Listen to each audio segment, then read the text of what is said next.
Very good morning, dear students. Today, we'll start reading a very interesting novel of 20th century, which title is Goodbye, Mr. Chips. This novel is being written by James Hilton, who's a very famous novelist of England, and he wrote this internationally renowned and the bestseller novel, Goodbye, Mr. Chips, in 1934. This novel is a story of a teacher, Mr. Chippings, who is old the moment we start reading the novel.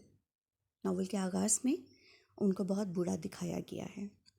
And the novel shows how a teacher like him was devoted and conscientious, as well as a very humorous person. He was a teacher who truly won the hearts of his students.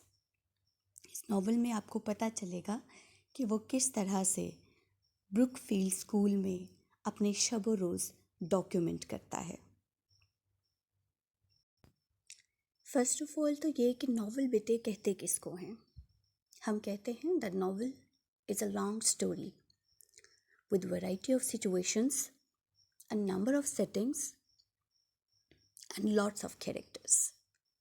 एक लंबी story जिसमें because वो लंबी है तो आप उसमें बहुत सारे सिचुएशंस प्रेजेंट कर सकते हैं.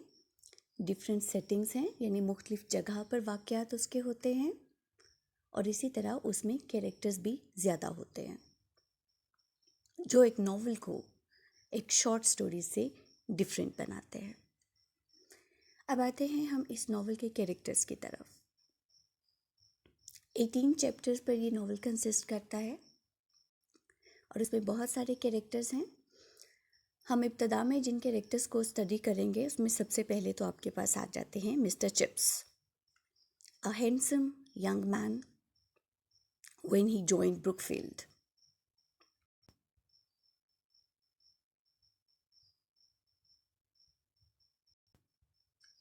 His real name was Chipping, but students started calling him as Mr. Chips. He graduated from Cambridge University. He developed himself as an ideal teacher gradually. He became a very popular teacher among his students.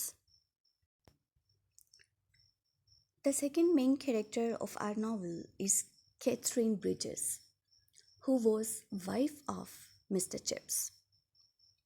दो इस novel में Catherine bridges का part बहुत थोड़ा है, but the changes she has brought into the life of Mister Chips are noteworthy. इस तरह से कि हमें लगता है कि जैसे कैथरीन ब्रिजेस इस नॉवल में ना होते हुए भी थ्रू आउट मिस्टर चिप्स के साथ मौजूद है. The way he recalls her and the way he documents his memories, she becomes a constant part of the novel. She was Mr. Chips' young wife, whom he marries at 48. She is very popular with the boys. She dies in childbirth along with her infant son. Katie showed us how to enjoy life, share joy and laugh. तो जो तब्दीलियाँ mister chips के अंदर आएंगी, जो हम इस novel में देखेंगे, उनकी एक बड़ी वजह कैथरीन ब्रिजेस थी.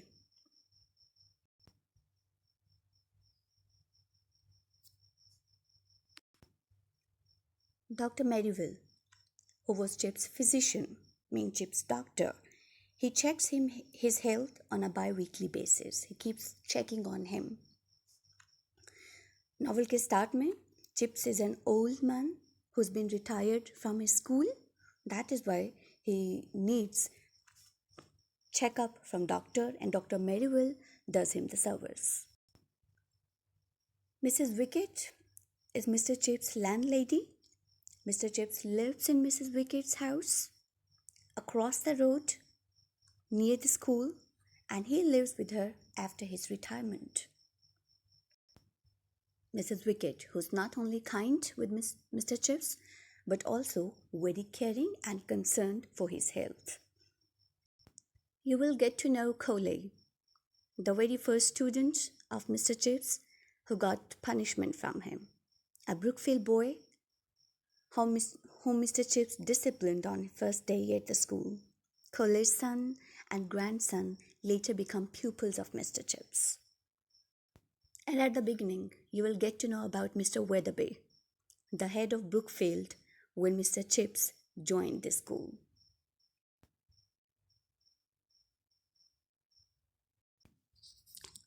इसके अलावा भी बहुत सारे कैरेक्टर्स हैं जो इस नावल में सिग्निफिकेंट हैं, तो हम जैसे जैसे इस नावल को रीड करेंगे आप उनके बारे में जानते जाएंगे. इस नावल की थीम्स क्या हैं? The very important is devotion of a teacher. The novel shows how teaching is a noble profession and the writer has expressed the theme of teaching throughout the character of Mr. Chips. It also shows the relationship between teacher and student. The novel tells us that a teacher not only remains strict, but he can also give a new life to his teaching via his attitude and his behavior with the students. And that is the only way that an eternal teacher like Mr. Chips can win the hearts of his students. This novel also shows how memories are important in making a person's life. ये memories हमें present की जाती हैं mister chips के कलम से. Novel के start में हम देखते हैं कि mister chips is sitting on his writing table and he's documenting his memories. वो अपनी याददाश्त तहरीर कर रहा है. स्कूल में उसने कैसे दिन गुजारे, क्या शब रोज़ थे, कैसे माहो साल थे, उनके बारे में वो लिख रहा है और इस तरीके से वो अपनी तमाम चीज़ों को दोहराता रहता है, उन्हें याद करता रहता है. Another important theme of the novel is a comparison between youth and old age. आप थ्रू आउट नावल में कंपैरिजन देखेंगे. फ्लैशबैक्स की सूरत में है ये नावल कि मिस्टर चिप्स अपने आप को जवान तस्वुर करता है, याद करता है कि अपनी जवानी के दिनों में वो क्या करता था. एंड देन कैमरा शिफ्ट्स और हम उसको देखते हैं कि वो अपनी स्टडी टेबल पे अपने बुढ़ापे में बैठा उस याददाश्त को तहरीर कर रहा है. इसी तरह स्कूल के बच्चे और mister chips who is an old also present a contrast. तो ये यूथ एंड ओल्ड एज का जो कंट्रास्ट और कंपैरिजन है थ्रू आउट आप नावल में देखेंगे. Next thing that you are going to observe is a comparison between past and present. Continuous एक तबादला होगा कि पहले ज़िंदगी कैसी थी और अब इस वक्त ज़िंदगी किस तरह की है और उसमें क्या क्या फीचर्स हैं, क्या क्या तब्दीलियाँ आई हैं, आप उस नावल में असेस करेंगे. A very important theme of the novel is the change. हम ये चेंज देखते हैं जो डिफरेंट लेवल्स पर आया है. आप मिस्टर चिप्स की ज़िंदगी में भी तब्दीली देखेंगे. You will witness how he evolve as a person. एक इंसान के तौर पे वो कैसे बदला. You will notice this changes in him as a teacher. As a teacher वो किस किस तरीके से उसने अपनी पर्सनालिटी को ग्रूम किया. उसके साथ साथ आप ये चेंजेस देखेंगे लोगों के लाइफ पैटर्न में भी. आप एक सोशल चेंज भी यहाँ पे देखेंगे कि इंग्लैंड की लाइफ में लोगों के सोशल सेटअप में किस तरीके से तब्दीली आना शुरू हुई और उसके साथ ही आप ये विटनेस करेंगे कि उस तब्दीली का स्कूल पर और लोगों की मेंटालिटी पे क्या इफ़ेक्ट हुए हैं. एक और चीज़ जो कांस्टेंट एलिमेंट इस नावल में रहेगा that is war. Franco Prussian war यानी फ्रांस और जर्मनी की वॉर का टाइम है इस नावल में जो आप ऑब्जर्व करेंगे. यानी फर्स्ट वर्ल्ड वॉर के बैकग्राउंड में लिखा गया है ये नावल. तो जिस तरीके से वॉर थीम बार बार इस नावल में आएगी तो उससे भी हमें पता चलेगा कि वॉर कैसी रही और उसका क्या इफ़ेक्ट हुआ लोगों की ज़िंदगियों पे. यानी वॉर ने भी एक मेजर रोल प्ले किया इस नावल में चेंज की थीम को दिखाने के लिए. The novel has been adapted to screen many times. That means कि इसको टीवी पर और फिल्म की सूरत में बहुत बार इसको ड्रामेटाइज किया जा चुका है. Before starting reading of the novel, we'll kickstart our reading by watching a clip from the dramatization of this novel so that you could assume yourself as one of the character and enjoy the pleasure of reading.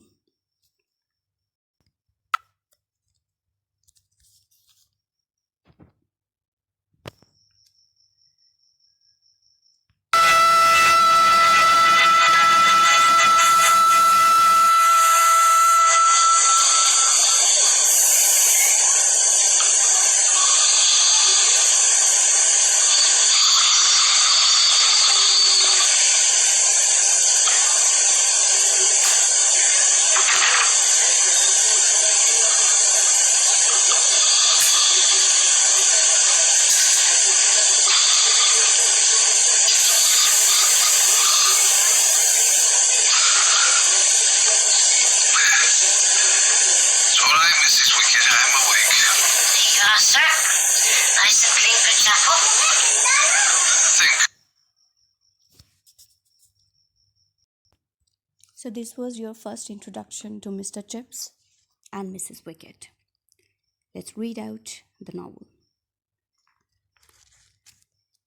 When you are getting on in years, but not ill, of course, you get very sleepy at times. When you are getting on in years, इसका मतलब है जब आप बूढ़े हो रहे हों, जब आपकी ज़िंदगी के साल बढ़ रहे हों. Not ill, of course. बूढ़े हो रहे हैं, बीमार नहीं. You get very sleepy at times. आप बहुत गुनूदगी महसूस करते हैं. And the hours seem to pass like lazy cattle moving across a landscape. और आपके घंटे इस तरह गुजरते हैं जैसे लेजी कैटल, जैसे सुस्त रफ्तार मवेशी किसी लैंडस्केप के पास से गुजर रहे हों. आपने क्लिप में देखा जिस तरह mister chipping was dozing off and Mrs. Wicked enters into the room and wakes him up. Was he dreaming or he was daydreaming? That is the question.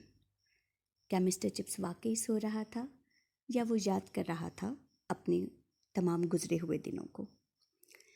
It was like that for Chips as the autumn term progressed and the days shortened.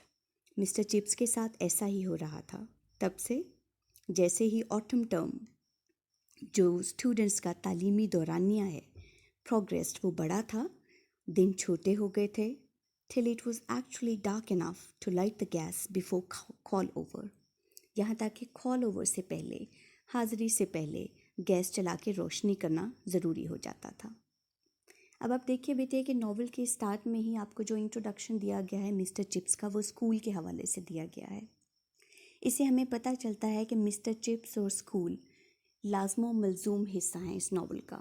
ये दोनों साथ साथ चलते हैं, indispensable part हैं that can not be separated. For Chips, like some old sea captain, still measured time by the signals of the past.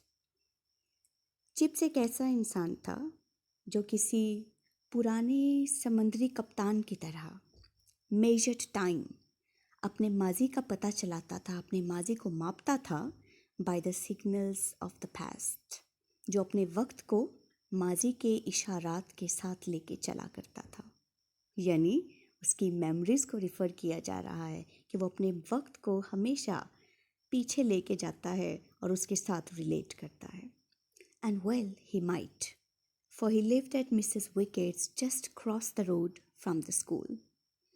He might, और वो ये काम कर सकता है क्योंकि उसकी रिहाइश स्कूल के सामने वाली सड़क के पार मिसेस विकेट के घर में थी. So you got to know कि स्कूल से रिटायरमेंट के बाद भी when Mr. Chips is old enough, he didn't physically separate himself from the school. Rather, he lives across the road at Mrs. Wickett's house, ताकि वहाँ से वो school को और उसमें होने वाली ज़िंदगी को देख सके और उस रिटायरमेंट के बाद भी स्कूल का एक पार्ट रहे. He had been there more than a decade. जिस वक्त आपका नॉवल शुरू होता है हमें पता चलता है कि वो पिछले 10 साल से वहीं पे रह रहा है. Ever since he finally gave up his mastership, तब से जब उसने अपनी मास्टरशिप, अपनी टीचिंग को फाइनली गिव अप किया था, यानी खैर बात कहा था. And it was Brookfield far more than Greenwich time that both he and his landlady kept. और वो और मिसेस विकेट जो हैं वो ग्रीनविच के टाइम से कहीं ज़्यादा ब्रुकफील्ड का जो टाइम है यानी स्कूल में जो घंटी बजती है उसके टाइम को ज़्यादा फॉलो करते हैं. Mrs wicket, Chips would sing out in that jerky, high-pitched voice that had still a good deal of sprightliness in it. Mrs. Wicket. Chips would sing out. Chips आवाज़ देगा. In that jerky, अपनी उसी लड़खड़ाती हुई, अपनी उस shaky, high-pitched, एक कड़कदार आवाज़ में, जोशीली आवाज़ में. That had still a good deal of sprightliness, जिसके अंदर अभी तक काफ़ी अच्छी बशाशत थी, जिसके अंदर जोश बाकी था, जो अभी भी अलाइव है. उस आवाज़ में वो मिसेस विकेट को पुकारेगा. You might bring me a cup of tea before prep, will you? क्या प्रेप का पीरियड शुरू होने से पहले आप मुझे चाय की एक प्याली ला के देंगे?